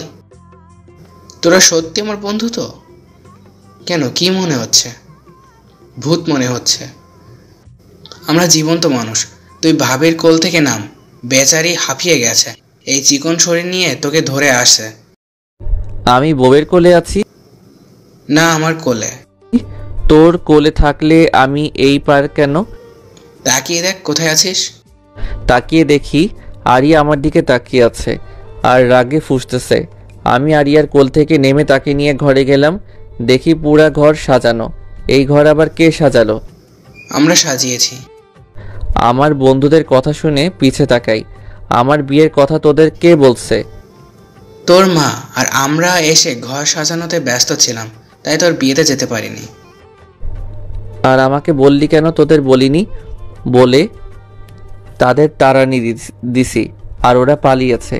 বিয়ে বাড়ির সব কাজ সম্পন্ন। এখন ঘুমানোর সময়। আমি বন্ধুদের সাথে আড্ডা দিয়ে খেয়ে রুমে গেলাম। দেখি আরিয়া মাথায় ঘোমটা দিয়ে বেডে বসে আছে। আমার বুকটা কাঁপতেছে। বিয়ে তো জীবনের প্রথম করছে, আবার সিনিয়র মেয়েকে। আজ থেকে আমার একার বেডরুম আরেকটা মেয়ের সাথে শেয়ার করতে হবে। আমি আরিয়ার পাশে গিয়ে দুরু দুরু বুকে নিয়ে বসেছি। অনেকক্ষণ কোনো কথা বলিনি, চুপচাপ ছিলাম দুজনে। কারো মুখে কোনো কথা নাই। প্রথম বিয়ে, তাও সিনিয়র মেয়েকে করলে এমনই হয়। আপনার ঘুমটা একটু সরান। কোনো কথা নাই। কি হলো, কিছু বলছেন না যে? তোমার বউয়ের ঘুমটা তুমি সরাবে না, আমি কেন সরাতে যাব? বউয়ের ঘুমটা স্বামী সরায়? তো অন্য করে সরায় নাকি? আমি এর আগে বিয়ে করিনি তো, তাই জানি না। আমি কি আগে বিয়ে করছি? জানা মতে না। তাহলে আমি কি করে জানলাম? আপনি মনে হয় বিয়ে করছিলেন আগে। আরিয়া ঘুমটা ফেলে আমার দিকে রাগে কটমট করছে, আর একটা ইনজেকশন বের করেছে। এটা আবার এখানে কেন? তোমার মতো ফাজিলকে ঠিক করার যন্ত্র এটা। আমি কি করছি? আমি আগে বিয়ে করছি, এটা কে বলছে? আমি বলেছি। তাহলে ইনজেকশন কাকে দিব? আপনাকে দেন। শুনেছি বউ কষ্ট পেলে স্বামীকে লাগে, আর স্বামী কষ্ট পেলে বউকে লাগে। আল্লাহ গো, আমি আমি কাকে বিয়ে করেছি গো? কাকে আবার? সাগরকে। তোর একদিন কি আমার একদিন? বলেই আরিয়া আমাকে বিছানায় ফেলে দিয়েছে, আর আমার উপর ইনজেকশন নিয়ে বসে আছে। আরে আরে, কি করছেন এটা? তোর ফাজলামও দূর করব। সি সি সি, জামাইকে তুই বলছে? তোর জামাইয়ের গুষ্টি বেচি। তুই আর ফাজলামো করবি না?